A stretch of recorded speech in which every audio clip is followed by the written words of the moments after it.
What's going on, guys? In this video, I'm going to be unboxing and setting up the new Wacom Cintiq Pro 27. Before I get into this, I want to make this very clear that this is not a sponsored post. I paid about $4,200 for this setup. I purchased the tablet and I purchased the stand, which cost $500 separately. You think if I'm spending $3,500, they'd include that for free, but nope, gotta buy it separately. Now, the reason I purchased this is because I want a more professional setup for sculpting and sketching. I have this iPad which I use, and I primarily use my computer with mouse and keyboard for sculpting, so I definitely think this will help me step up my game and create even better sculpts. So with that being said, let's go ahead and set this up. Hey, that's cool. It actually comes with this little handle, so it makes it a lot easier to remove from the box. Very nice touch. So it looks like we got some cables in here, and here is the tablet itself. And then it looks like the pen and some other cables are in this box. And there it is. Oh, there goes that. I'm actually gonna set this cloth up on the table just to prevent any scratches or unnecessary damage. Yeah, there we go. Check in here and see if there is a setup guide, which we have right here.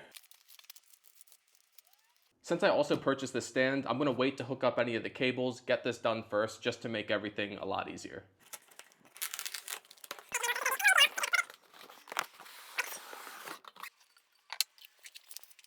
Okay, so now I have everything out. I have to read the directions and figure out how to set up the stand, and then I have to read the other set of directions to figure out how to set up the monitor.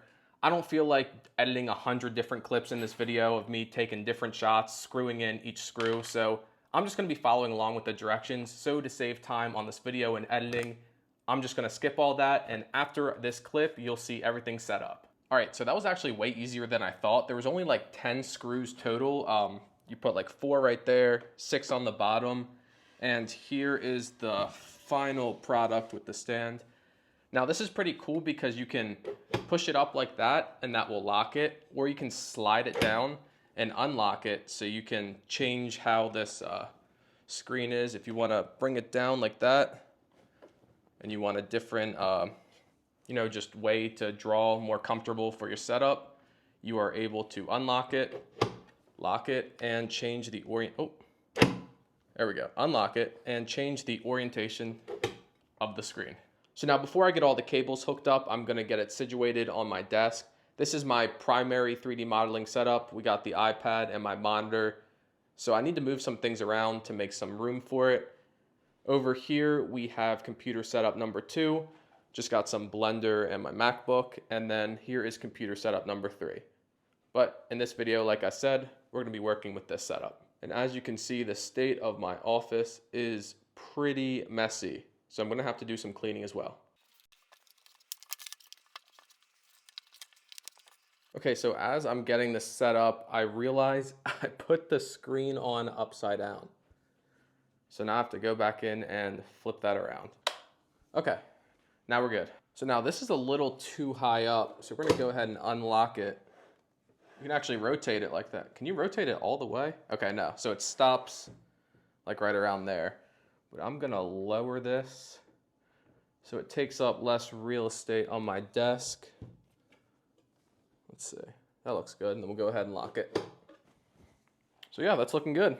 Okay, so now that I have the screen flipped in the right orientation and we have enough room on the desk, I'm gonna go ahead and plug everything in and we'll turn it on. All right, so now it seems to be all set up. I'm gonna have to attach this little pen display right here, or pen holder rather. Screws in like that, and I think this just pops in. Yeah, there we go. So now I'm gonna go ahead and download the drivers and make sure this is properly set up, and then I'll hop in Blender and we'll test it out. So here's a sculpt that I was working on in Blender on my computer prior to getting this device, and look how accurate this is. I mean, this feels a lot better than working with a keyboard and mouse for sure. So now I'm gonna test this for sketching. Over here we have Blender open, and then over here we have GIMP. So we're gonna test that, and it definitely works for writing and drawing. So cool. Now I typically use the just the old-fashioned way, a sketchbook and pencil, just when I'm working on new design concepts. So instead of doing that, I can just have everything in one place. And if, you know, I was working on a new design, I could just do it over here and, you know, get an idea going. But yeah, now we're done, and I am super excited to actually play around with this other than, you know, just scribbling around for this video testing stuff. I think this is definitely going to help me step up my game for 3D modeling and sketching, and I'm going to be able to create even better designs than I have been. You know, I can't really give an honest review of this yet because I haven't really done anything on it. So maybe I'll make an update video letting you know if I think it's worth $4,000 or not. But yeah, that's the end of the video. Thanks for watching.